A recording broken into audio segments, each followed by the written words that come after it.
বন্ধুরা সর্বপ্রথম আমি আমার গ্যালারি থেকে আপনাদের কিছু সংখ্যক ফটো দেখাচ্ছি। দেখুন এখান থেকে কিন্তু একটি ফটো আপনি বারবার দেখতে পাচ্ছেন। আপনি কি এই ফটোর কোনো পরিবর্তন দেখতে পাচ্ছেন? হ্যাঁ বন্ধুরা, আমি কিন্তু আমার এই ফটো জাস্ট এক টাচ করে ব্যাকগ্রাউন্ডকে পরিবর্তন করে নিয়েছি এবং আমার এই ব্যাকগ্রাউন্ডটি পরিবর্তন করার পর মনেই হচ্ছে না যে আমি আমার ফটোর ব্যাকগ্রাউন্ড জাস্ট এক টাচ করে পরিবর্তন করেছি। এইরকম চাইলে কিন্তু আপনি জাস্ট অল্প সময়ে আপনি আপনার ফোন থেকে এক টাচ করে কিন্তু আপনি যে কোনো ফটোর ব্যাকগ্রাউন্ডকে চেঞ্জ করতে পারবেন। কিভাবে করবেন চলুন দেখাই দিচ্ছি। বন্ধুরা ভিডিওটি ভালো লাগলে অবশ্যই এখানে লাইক অপশন দেখতে পারবেন, এখানে জাস্ট আপনারা ভিডিওটিকে লাইক করে দিবেন এবং বন্ধুরা আমাদের নতুন ভিডিও পেতে আমাদের এই চ্যানেলটিকে সাবস্ক্রাইব করবেন। সাবস্ক্রাইব করার পর এখানে দেখতে পারবেন নোটিফিকেশন বেল আইকনটি শো হবে, এটাকে জাস্ট অল করে দিবেন।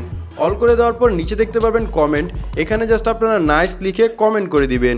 এখানে সিম্পলি আপনারা নাইস লিখে একটি কমেন্ট করে নেবেন। ধন্যবাদ। তো প্রথমতই আমরা অ্যাপটিকে জাস্ট ওপেন করে নেব। তো যে কোনো ফটোর ব্যাকগ্রাউন্ডকে রিমুভ করার জন্য সর্বপ্রথম আপনাদের এখান থেকে লাইব্রেরি চলে আসবে। আপনি লাইব্রেরির উপর ক্লিক করে নেবেন। লাইব্রেরির উপর ক্লিক করার পর এখান থেকে যে কোনো একটি ফটোকে আপনি সিলেক্ট করে নেবেন। আপনার ফটো যেরকমই হোক না কেন আপনি কিন্তু আপনার ফটোর ব্যাকগ্রাউন্ডকে পরিবর্তন করতে পারবেন। জাস্ট এখান থেকে জাস্ট সিম্পলি আমরা একটি ফটোকে নিয়ে নিব। ফটোটি নেওয়ার পরে এখান থেকে আমরা অসংখ্য অপশন কিন্তু দেখতে পারবো, নিচের দিকে দেখতে পারবো, উপরের দিকে দেখতে পারবো। আমরা জাস্ট সিম্পলি একটু নিচের দিকে আসবো এবং এখান থেকে পেয়ে যাবো ক্রিয়েটিভিটি অপশন। আমরা এটার উপর ক্লিক করে নেব। দেন এখান থেকে আমরা পেয়ে যাবো ব্যাকগ্রাউন্ড, টেক্সট, গ্লিচার, কালার্স। আমরা জাস্ট কি করবো ব্যাকগ্রাউন্ডের উপর ক্লিক করে নেব। ব্যাকগ্রাউন্ডের উপর ক্লিক করলে এখান থেকে কিন্তু অটোমেটিকলি দেখতে পারবেন আপনার ফটোর যে ব্যাকগ্রাউন্ডটি আছে সেই ব্যাকগ্রাউন্ডটি কিন্তু এখান থেকে পরিবর্তন হবে। আপনি নিচে অসংখ্য ব্যাকগ্রাউন্ড দেখতে পারবেন যেগুলোকে জাস্ট আপনি আপনার ফটোর উপর অ্যাডজাস্ট করে জাস্ট ক্লিক করে করে কিন্তু আপনি আপনার ব্যাকগ্রাউন্ডকে চেঞ্জ করতে পারবেন এবং এখান থেকে বোঝাই যাবে না যে আপনি আপনার ফটোর ব্যাকগ্রাউন্ডকে পরিবর্তন করেছেন। তো জাস্ট সিম্পলি আমরা কি করবো, একটি চমৎকার ব্যাকগ্রাউন্ড নিব।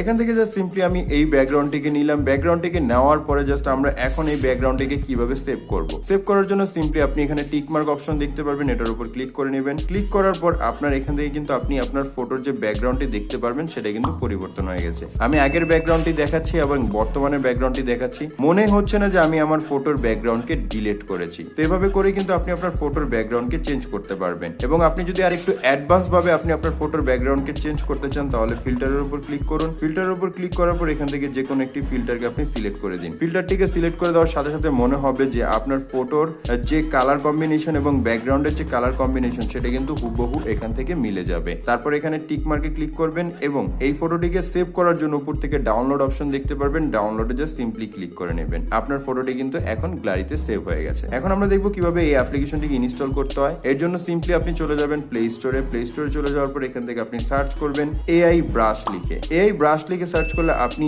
এই যে অ্যাপ্লিকেশনটি দেখতে পাচ্ছেন অবশ্যই অ্যাপটি ডাউনলোড করার আগে লোগোটিকে দেখে নেবেন। এই লোগোর অ্যাপ্লিকেশনটিকে একবার জাস্ট আপনি ইনস্টল করে নেবেন। তো সম্পূর্ণ ভিডিওটি দেখার জন্য ধন্যবাদ।